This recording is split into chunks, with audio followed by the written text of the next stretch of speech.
Hey everyone, I'm Lisa Finn, bringing you a training today on one of my very favorite topics, playing games. It's one of my most favorite things to do with my own kids and was one of my most favorite things to do with my students in the classroom as well. I'm going to share my screen with you, and then I'm actually going to show you a lot of different games today and talk to you about the benefits of playing games. I don't know what you have lying around the house, but maybe you know some of these games and maybe they'll be new for you. So games are the greatest. And our goals today are to discuss the benefits of playing games. I'm going to introduce you to several specific games and discuss the skills incorporated into playing them, and provide some tips for incorporating gameplay into the home. So just for a moment, consider, how many games have you played with your child or children in the last week? On a scale of 1 to 5, how much does your child enjoy playing games? What makes this task most difficult for your family? What makes this task the most fun for your family? Some families are game families and some families are not. But I can tell you that games give you so much bang for your buck. So from a behavioral perspective, and as a teacher and as a parent, gameplay is one of the best things that you can do with your child. First of all, it's fun. Second of all, it builds relationships and it captures so many skills.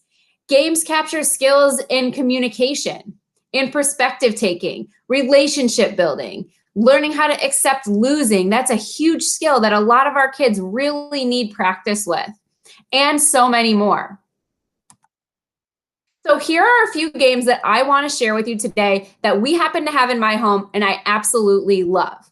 The first game is Zingo. It's similar to bingo and it is great for early learners. This is actually something my 2-year-old just recently started playing with us, and she's doing a really great job at it. So this is what Zingo looks like, and this is a little slide piece. So there's a bunch of little chips in here that have pictures on them, and they also have the word underneath them. So you slide it, and then you'll see, for example, shoe and tree. So then what I do is I look at my card, and I see if I have a shoe or a tree, and I match it on there. So not only is it great turn taking, it's also attention to task.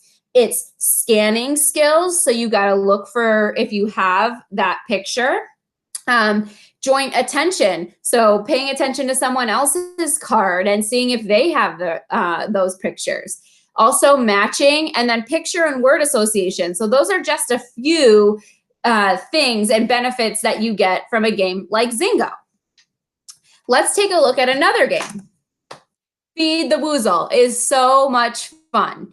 So this is the Woozle, and you set him up on a table, and then you have a spinner, and the spinner has all kinds of different ways that you can walk, okay? So if I spin the spinner, then it says spin, spin, spin. So that means I'm also gonna roll the dice, and I use this spoon, and I will put different tokens on here, and they have really funny names like soggy sausage, lemon flavored underwear, cheesy slipper. So they'll have a good time reading these. And if they can't read them, you can read it to them. And my kids are always laughing about what they are. Anyway, I put this on the spoon, and then I stand up and I spin as I walk to the Woozle, and then I have to walk to the Woozle and feed it without dropping any of the tokens that I have on the spoon. If it's too hard to spin and hula and hop and all that stuff, you could simply do it with walking. So it's a good way you can actually differentiate within your family. And we have a blast playing this game in my home. It's pretty quick, and it's something where they're working together. So there's not necessarily winners and losers in this game, which is something I like because I think it's good to have some cooperative games as choices in your home, if you're able to. Okay, next, Who Knows? This is a new game in our family, and I actually really love it. It's very similar to Guess Who, and what you do is you take these little cards with all these funny faces on them, and you put it below your nose. And then you ask yes/no questions about what's here. And so there's a little paddle, that has all the choices. So I could say, you know, am I a boy? All the boys are on blue and green. Once I've narrowed it down based on my questions that this is on the green paddle, I can look at this and start asking more specific questions like, is my tongue sticking out? Do I have a beard or facial hair? Can you see my teeth? Things like that. And you narrow it down until you could say, am I Pete? Or if you don't know how to read that, you could just point to, am I this one on the paddle? So we're having a lot of fun with this in my house. You can also just hold it if your child doesn't really want to put it up nose. After a while, it starts bothering you a little bit, but it's a lot of fun. And then there's a girl paddle too. And it's a good way to practice things like turn taking, attention to detail, generating questions and answering questions, also process of elimination, and then of course, sense of humor. So those are just a few skills in the Who Knows game. Okay, time for my most favorite game of all time, Trouble. As you can see, this game is very well loved in my home because the box is falling apart. We play this game, I don't know, probably almost every day. And this game, oh my gosh, works on so many amazing skills. It's something I used to play as a kid. So I'm able to, you know, talk to my kids about that and they love it. We're very competitive when it comes to this, but you don't have to be. And if you aren't familiar with this game, they have to pop and then you have to get a certain number, move out, move around. There's rules like you can't jump over your own player. If you land on someone, you get to send them back. So there's actually a lot of strategy involved in this game. There's also one-to-one correspondence. So for my littler one right now, all she likes to do is pop. So sometimes I have her pop for me. And then we count spaces together. So I'll help her move 1, 2, 3 on the board. And then she kind of walks away. My older daughter likes the strategy part now because she's been playing for a while and she's a little older. So we are able to attack so many different skills in this game, and it is a lot of fun. So I highly, highly recommend Trouble. Here are some other favorite board games. I Can Do That is a really fun game, and it actually works on a lot of speech and language concepts. So if your child is receiving therapy and is working on things like prepositions, above, below, underneath, things like that, this game is going to work on that. And it also gets them moving. So they have to like crawl under things or hop around things. Really awesome game. Lots of language skills built in. Candyland, classic favorite. You can, you know, incorporate lots of other ways. I saw somebody adapt this game with math, addition and subtraction problems the other day. So I thought that was a pretty cool idea. Pop the Pig, kids love this. They feed the pig hamburgers and his stomach gets bigger and eventually he pops. And so they have to count and press and things like that. So it's an awesome game and a lot of social interaction in that particular one. Uno, another classic. Great game to play and to teach colors, numbers, matching, strategy, talking, all kinds of stuff like that. Tenzi is a game you may not have heard of before, but we've been loving in my home. You can look it up, or you just need 10 dice for each person. And then what you do is you say 1, 2, 3, go, and you roll. And then you have to decide like what number you're going for. So if I have mostly 2s, then I move my 2s to the side and I keep rolling until I try to get all my dice to be that same number. And then you say Tenzi. And you can play it lots of ways inside that game. If you buy that game, it gives you a lot of different variations, or you can make up your own too. So a lot of good things. There's a lot of strategy. There's number recognition on dice, really great skills with that. And also separating things, scanning. So really, really great skills within Tenzi. Yahtzee Junior is gonna focus on some of the same skills as Tenzi.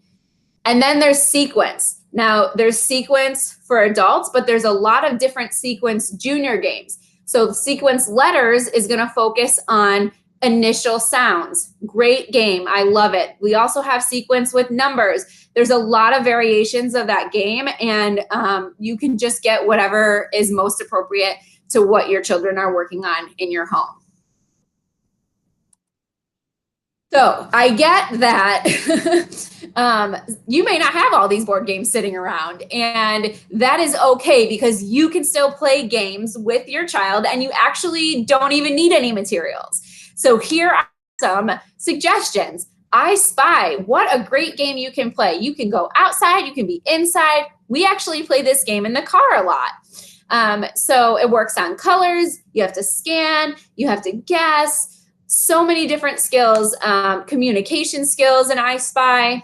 Then you have rock, paper, scissors. All you need are your hands. Everybody's got those. So with rock, paper, scissors, this is actually really great for thinking and for fine motor. So you have to think about whether you're going to put out rock, paper, or scissors. And then you have to make your hand do that quickly. When I first started playing this with my daughter, she would put rock and it would take her like 5 seconds and then she would get her paper out. So now she's getting faster. Why? Because we practiced. Hide and seek, so much fun. Inside again, outside of the house, lots of different ways that you can play hide and seek. Same with Simon Says, Hot Potato, and then Heads Up, 7 Up. So those are just some examples of games where you actually don't even need any materials. And then we always want to talk about outdoor games too, because there's a lot of fun things you can be doing with your child that work on those same amazing set of skills we've been talking about today that actually occur outside. And we do want to be going outside. We want to be getting them moving, getting fresh air. So here's some ideas. Red light, green light. This game, oh my goodness, covers so many amazing skills. First of all, following directions, waiting for permission, huge skill that we need to teach our kids. So if you said red light, they have to wait for you to say green light again. So that teaches the skill of waiting for permission. Also tag, so much fun, relay races. And then the last one I have down here is Foursquare. So you can just draw out something with chalk, grab a ball, and somebody stands in each square. What you want to do is try to hit the ball out of your square into another person's square. And if the ball hits in your square or you hit it out of bounds, then you're out and everybody rotates around. So lots of fun if you have a bigger family or you have some other people that you're able to play that game with. Expanding your child's interests. It's worth it for me to talk to you guys for a few minutes about reinforcers. Reinforcers are anything that increases behavior in the future. And some common reinforcers for children are things like food, electronics, verbal praise, and playing outside. Now, some children have a limited repertoire of reinforcers. So introducing gameplay and playing games consistently can help condition those games as new reinforcers. So we always want to be introducing our kids to lots of new things because you never know what they're going to end up loving. So you might find something that then you could use as a reinforcer or a reward in the future. Tips for incorporating gameplay into the home. Start small. Introduce one game at a time, but don't stick to it for too long so that they don't want to play it anymore. But you do want to stick to it for a little while because just because you played it once and it didn't seem like they like it doesn't mean that they won't. It just means they don't know how to play yet. So you got to find that balance. Make visuals. So I think some kids will benefit from like my turn, your turn cards. Also general gameplay expectations. So maybe you make a little paper that says like sit, look, wait for your turn. Provide prompting if they need it and make it fun. Use a lot of specific praise. Tell them what they're doing correctly. I love how you're sitting here. You're really trying to count. I'm having a lot of fun with you. And then for now too, you can schedule it into your day or your week for consistency. So we play games every day at this time, or Wednesdays is game night or something like that. So remember, all behaviors are learned. Well, most behaviors are learned. And your child might not currently be interested in games or have the skills to play any games, but that doesn't mean you shouldn't play them. All of the skills we talked about today are things kids have to learn. Some will learn them naturally, and some will need some explicit instruction in order to gain those skills. So we want to consider all of the skills in just one of those games that we discussed today. When you play games, you are getting a lot of bang for your buck. And sometimes they don't even realize how much they're learning. If you need some help or additional strategies for home, you can reach out to your child's teacher and just tell them that you need some help with behavior. They will reach out to district staff on the behavior group, and district staff and or your child's teacher will connect with you and set a time to meet on a virtual platform or via phone. We would love to support you, and if you want to talk more about gameplay, I would certainly love to do that as well.